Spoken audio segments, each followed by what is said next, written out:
और वैसे भी औलाद सब कुछ भूल सकती है, मगर अपने बाबा का, अपनी वालिदा का प्यार कभी नहीं भूल सकती। गुंजा सही कह रही है। आपसे मिला प्यार वो हरगिज नहीं भुला सकती। और आप ये देख लीजिएगा, जब हलीमा लौटेगी तो हर चीज पहले से भी ज्यादा बेहतर हो जाएगी। इंशाल्लाह। खास तौर पर पहले रोजे के लिए। कैसे जिद की थी इसने और कितनी लड़ाई की थी, मैं रोजा रखूंगी, मैं रोजा रखूंगी, है ना? याद है ना बाला खातून? हाँ, ये कैसे भूल सकती हूँ मैं। भूख से निढाल हो जाती थी जब उसके बाबा उससे कहते थे असर की अजान के साथ इफ्तार कर लेती थी।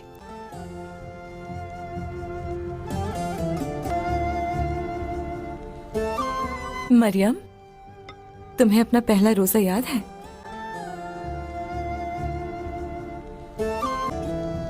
नहीं, मुझे याद नहीं। इसका मतलब है जब तुम बहुत ही छोटी थी तब से तुमने रोजे रखना शुरू किए, इसीलिए याद नहीं है ना?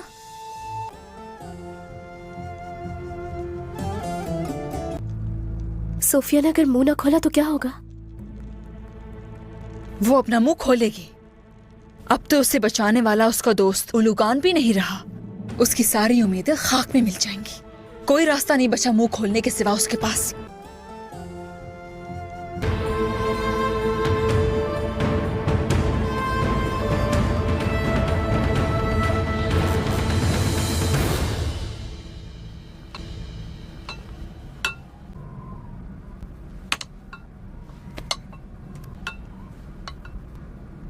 हाँ, इफ्तार की दावत दी गई थी, इफ्तार भी हो गया। यानी अब काम की बात की जाए। एहसन बिके खातून, ओलुगान को हम लोगों से छीन लिया गया और सामने बैठकर हमसे सुलह की बात कर रही है। ये बताइए, हम लोगों की सरहदों के अंदर आने का मकसद क्या है? मकसद क्या है वो पहले आपको बता चुकी हूं उस्मान सरदार। ओलुगान से जो जंग शुरू हुई थी आपकी, उसे खत्म करना चाहते हैं। ओलुगान मोहरा किसका है? वो क्यों आया था यहां? उलजाए तो खान के कमांडर की हैसियत से अपना मातहत बनाने आया था। हमारी सरहदों में अगर तो इत्तेहाद चाहती हैं तो इत्तेहाद, और जंग चाहती हैं तो जंग मिलेगी।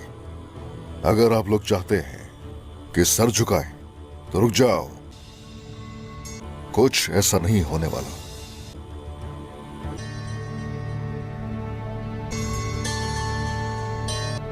यही तो आपकी गलतफहमी है उस्मान सरदार। मामले को जाहिरी तौर पर मत देखें, नाम और शानो शौकत को देखें। हम आपकी सोच से भी बढ़कर आगे की मंजिल का वादा कर रहे हैं।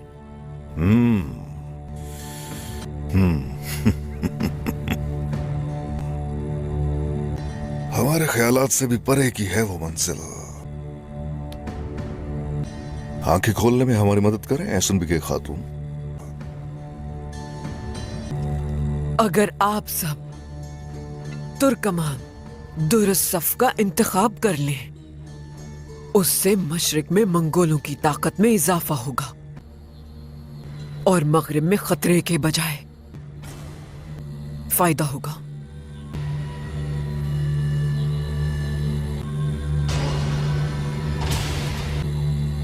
यानी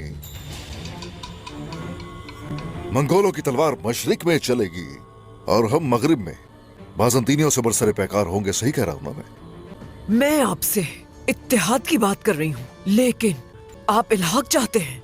आखिर फर्क ही क्या है दोनों में? आप हमेशा ताकतवर रहने वाले लोगों के साए में आ जाएंगे उस्मान सरदार। इस इत्तेहाद से दुनिया पर एक रियासत की हुक्मरानी होगी। नतीजे पर नजर रखिए। हाँ, लेकिन आपको इस इत्तेहाद की कीमत भी चुकानी पड़ेगी। चलिए फिर ये बताइए कि मंगोलों की मातहती में रहते हुए हम किस तरह से फले फूलेंगे? आप बहुत ज़हीन आदमी हैं उस्मान सरदार, लेकिन चले मैं बताती हूं। जो रियासतें हमारी मातहत हैं उनकी तरह आपको भी महसूल देना होगा।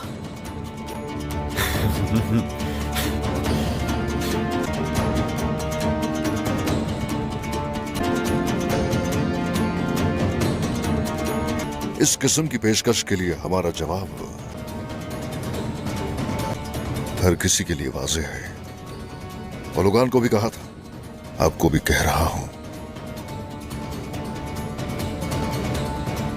मंगोलों के लिए मेरे खजाने में या फिर मेरे लोगों के खजाने में एक भी सिक्का नहीं है। पता था मुझे अच्छी तरह। आप चाहें हमारी पेशकश कबूल कर भी लें, फिर भी महसूल अदा नहीं कर पाएंगे, ये जानती थी मैं। इसीलिए आपके लिए एक और पेशकश है मेरी तरफ से। सुना है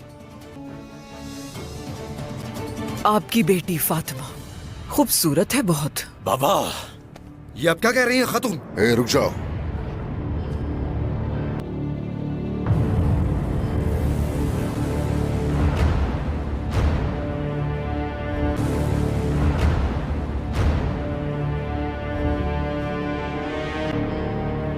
मेरी बात का इख्तिताम हमारी दुश्मनी पर नहीं, दोस्ती पर होना चाहिए उस्मान सरदार।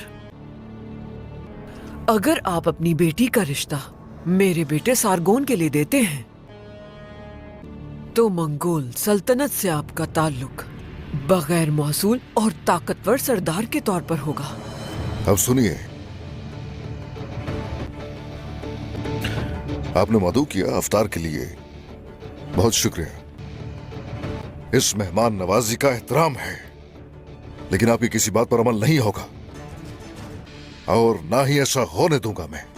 तो मेरा भी फैसला अटल है, आपको महसूल अदा करना ही होगा। आपके पास सिर्फ 2 दिन की मोहलत है।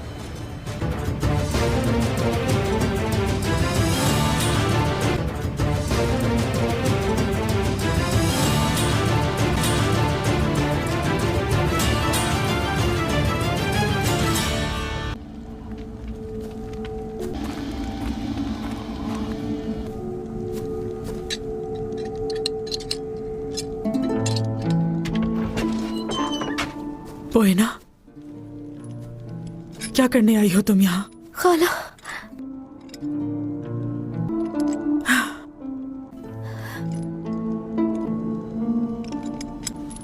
खाला, आपके लिए पानी और रोटी लाई हूं मैं। फिक्र न करें, मैं आपको यहाँ से जल्द निकालूंगी। नहीं नहीं, मैं खतरे में नहीं डाल सकती तुम्हें। रिस्तु को खबर पहुंचाओ फौरन, ठिकाना बता दो उसे। वो लुगान के साथ मिलकर इनके सरों पर कयामत ढा देगा। ऐसा करना मुश्किल है। एहसन बिके नामी कोई खातून आई है। एहसन बिके नामी? ओलुगान भी गिरफ्तार हो गया, उस्मान ने कहा। उलझायतों की बेटी? लानत हो। लेकिन तुम क्या करने आई हो यहाँ? मैं हरिस्तों को खबर भेजने की कोशिश करूंगी, लेकिन अगर हलीमा जिंदा नहीं है ये उन्हें मालूम हो गया किसी तरह, तो वो आपको मार डालेगी। मेरी चिड़िया, मैंने इन्हें नाकाबिले इलाज गहरा जख्म दे दिया है। बात सुनो मेरी, ये लोग मेरा कुछ भी नहीं बिगाड़ सकते। खाला, हलीमा मर चुकी है आपने कहा, है ना? तुम्हें बात समझ नहीं आ रही? दुश्मनों की कमजोरियों से खेलना खूब जानती हूं मैं। ये सवाल क्यों किया? उस वक्त आपने जैसे कहा सच लगा बिल्कुल मुझे, लेकिन भरोसा है मुझे आप पर। मैं बड़ी महारत से झूठ बोलती हूँ मेरी चिड़िया। दवा तो ले रही हो ना? अभी भी आपको मेरा ख्याल है बस। इतनी कीमती हूं मैं आपके लिए। तुम बहुत कीमती हो, सोच भी नहीं सकती। बहुत। इलाज में हरगिज़ गफलत ना बरतना। इत्मीनान रखिए, मैं दवा ले रही हूं। उस पर मजीद दबाव डालो, हर हाल में उसका मुंह खुलवाओ। जो हुक्म बाला खातून, उसका मुंह खुलवाने के लिए जो हो सका वो करूंगी मैं। शुक्र है आप मेरी जिंदगी में है खाला। आपको यहाँ से आजाद करवाने के लिए अपनी पूरी कोशिश करूंगी मैं।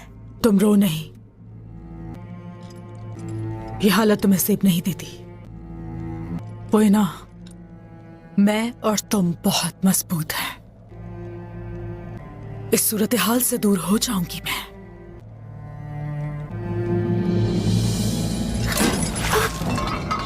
क्या तुम्हें लगता है कि तुम हिसाब ले पाओगे मुझसे? अपने कद से बढ़ने की कोशिश ना करना। क्या हो रहा है ये? तुम यहाँ क्या कर रही हो मरियम? मैं इसका मुंह खुलवाना चाह रही थी। मैं सोचा कि आपका दर्द जरा कम कर दूं। तुम यहाँ अंदर आई कैसे? खवातीन पानी और रोटी लेकर आई थी, वो अंदर ले आई मैं। बाला, अपनी पालतू को भेजकर मुझ पर काबू नहीं पा सकती, जानती हो ना ये? मैं मुंह नहीं खोलूंगी बाला। उस्मान को राजी कर लेना, मुझसे वो मुआहदा कर ले और रिहा कर दे मुझे। किस्मत, इस खैमे में कोई नहीं आएगा तुम्हारे अलावा। तुम यहाँ से बाहर जाओ, इंतजार करो मेरा।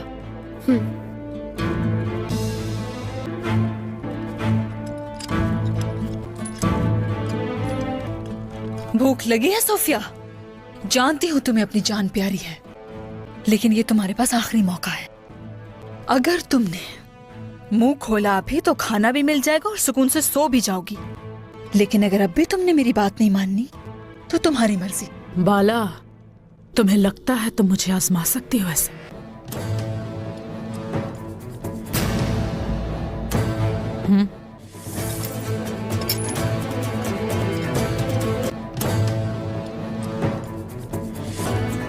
समझो मैं जहन्नुम से आई हूं। जो आज तक नजर आती रही, समझो मैं वो सूफिया नहीं हूं।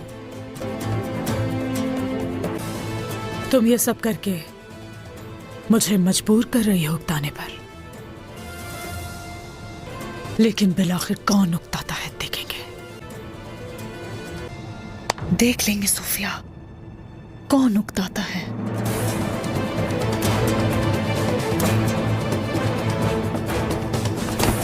नहीं, देख लेंगे। नहीं, नहीं, नहीं, नहीं।